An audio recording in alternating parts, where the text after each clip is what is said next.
Assalamualaikum warahmatullahi wabarakatuh. Perkenalkan, nama saya Nur Syafira dengan NIM A1A124014 kelas B. Pada kesempatan ini saya akan memaparkan materi tentang teori ekonomi keseimbangan pasar pada mata kuliah teori ekonomi mikro 1.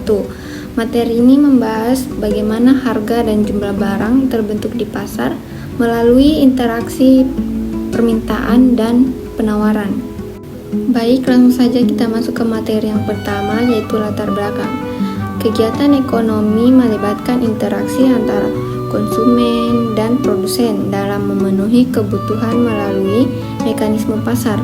Harga suatu barang terbentuk dari pertemuan permintaan dan penawaran yang saling memengaruhi.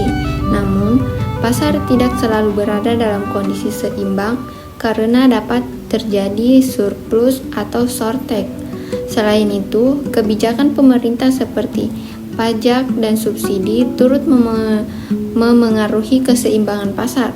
Oleh karena itu, pemahaman tentang teori keseimbangan pasar penting untuk mengetahui proses pembentukan harga dan jumlah barang di pasar. Baik, materi selanjutnya yaitu pengertian dan hukum permintaan. Yang pertama, permintaan, yaitu jumlah barang atau jasa yang ingin dan mampu dibeli pada tingkat harga tertentu. Kemudian hukum permintaan, harga naik atau jumlah diminta turun, atau harga turun jumlah diminta naik. Penyebab utamanya yaitu efek substitusi dan efek pendapatan.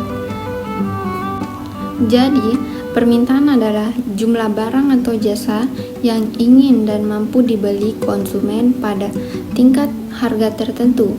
Hukum permintaan yaitu menyatakan bahwa ketika harga suatu barang naik, maka barang yang diminta akan menurun, dan sebaliknya, ketika harga turun, jumlah yang diminta akan meningkat.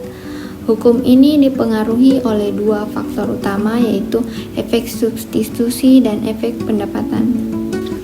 Materi selanjutnya yaitu fungsi dan kurva permintaan. Fungsi permintaan menunjukkan hubungan antara harga dan jumlah barang yang diminta konsumen yang biasanya dituliskan dalam bentuk persamaan Q D sama dengan A kurang BP. Persamaan ini menjelaskan bahwa kenaikan harga akan menyebabkan penurunan jumlah barang yang diminta dengan asumsi faktor lain tetap. Yang kedua yaitu kurva permintaan, merupakan gambaran grafis dari fungsi permintaan yang berbentuk miring dari kiri ke kanan bawah.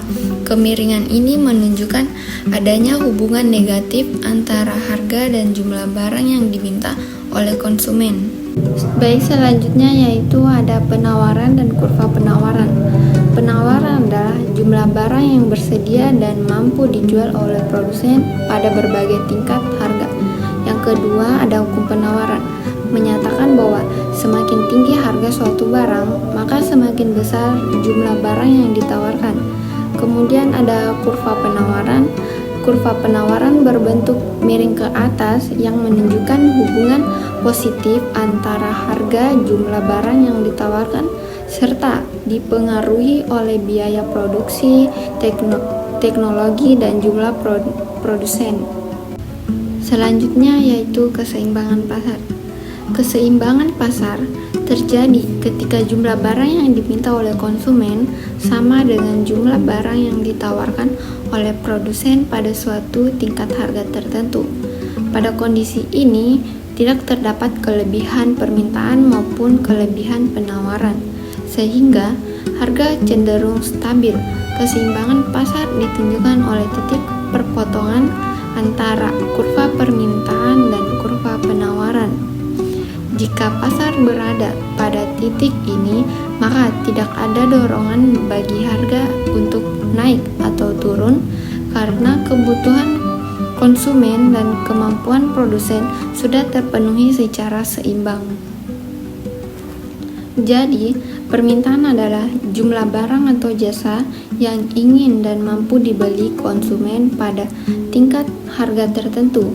Hukum permintaan yaitu menyatakan bahwa ketika harga suatu barang naik, maka barang yang diminta akan menurun, dan sebaliknya, ketika harga turun, jumlah yang diminta akan meningkat.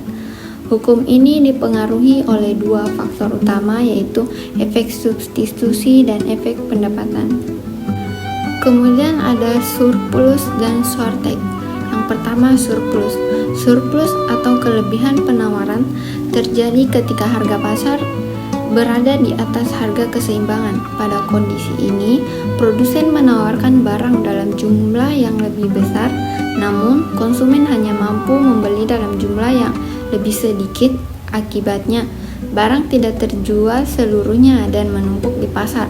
Untuk mengatasi kondisi tersebut, produsen biasanya akan menurunkan harga agar barang dapat terjual dan pasar kembali seimbang.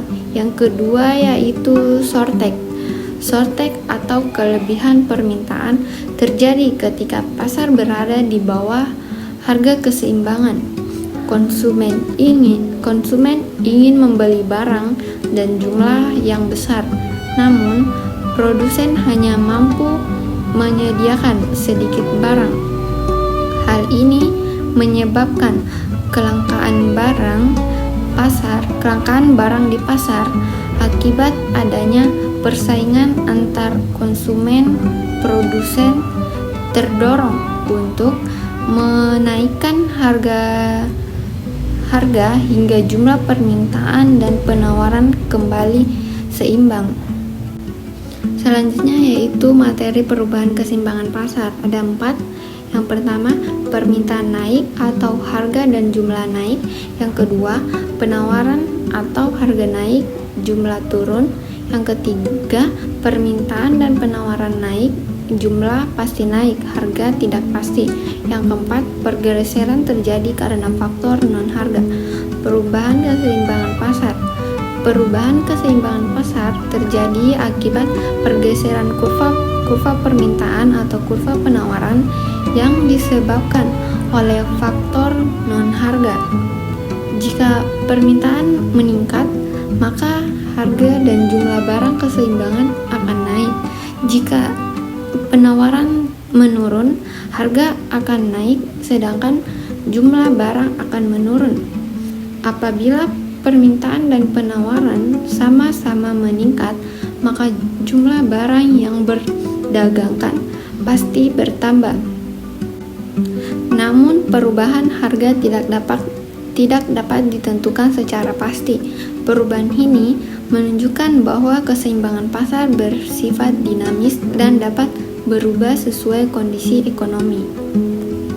Nah, kesimpulan dari materi tersebut yaitu keseimbangan pasar terbentuk melalui interaksi antara permintaan dan penawaran yang menentukan harga dan jumlah barang di pasar. Ketidakseimbangan pasar dapat terjadi dalam bentuk surplus dan shortage yang secara alami akan mendorong perubahan harga hingga pasar kembali stabil. Selain itu, kebijakan pemerintah seperti pajak dan subsidi juga berperan dalam memengaruhi keseimbangan pasar. Oleh karena itu, pemahaman mengenai teori keseimbangan pasar sangat penting untuk memahami bagaimana mekanisme pembentukan harga bekerja dalam kegiatan ekonomi sehari-hari. Baik, itulah tadi pemaparan materi dari saya untuk memenuhi tugas mata kuliah Teori Ekonomi Mikro 1. Saya akhiri dengan wassalamualaikum warahmatullahi wabarakatuh.